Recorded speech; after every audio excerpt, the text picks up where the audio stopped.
আর আপনারা যেভাবে বলছেন যে তেলের ক্রাইসিস, ডিজেলের কিন্তু বিন্দুমাত্র ক্রাইসিস নাই। অকটেনের ক্রাইসিস যেটা, এটা হচ্ছে মোটরসাইকেল চালকদের নিজস্বভাবে তৈরি করা ক্রাইসিস।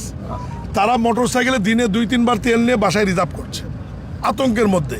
আমি শুধু এইটুকু অনুরোধ করবো আপনাদের মাধ্যমে, আতঙ্কগ্রস্ত হওয়ার কোনো কারণ নাই। আমাদের তেলের সাপ্লাই চেন ঠিক আছে, তেলের মজুদ আমাদের 3 মাস ঠিক আছে। এরপরেও সরকার রিস্ক নিচ্ছে না, কারণ যুদ্ধ যদি দীর্ঘমেয়াদী হয় সারা পৃথিবীর সাথে আমাদেরও এটার প্রভাব পড়তে পারে। এই জন্যে সরকার কিছু কিছু ক্ষেত্রে পরিকল্পনা নিয়েছে। আপনাদেরকে এই বিষয়গুলোকে, জনসাধারণকে আমাদেরকে সাহায্য করার জন্য আমি সরকারের পক্ষ থেকে বিনীত অনুরোধ করছি। টাঙ্গাইলের বিভিন্ন ফিলিং স্টেশনে ডিজেলের জন্য বাস, ট্রাক সহ বিভিন্ন যানবাহনের প্রায় আধা কিলোমিটার থেকে 1 কিলোমিটার না, আপনার এই কথাটা সঠিক না। আমরা ঘুরে দেখেছি, মাননীয় মন্ত্রীও পাম্পগুলোতে গিয়েছে, ডিজেলের কোথাও ক্রাইসিস আছে আমরা এ ধরনের খবর পাইনি। তবে কিছু অসাধু ফিলিং স্টেশন ব্যবসায়ী আছে যারা নিজেরাই তেল মজুদ রেখে বলছে তেল নাই, এবং তারা অন্য দলের ব্যবসায়ীও হতে পারে। এই জিনিসগুলো গোয়েন্দা সংস্থা অনুসন্ধান করছে।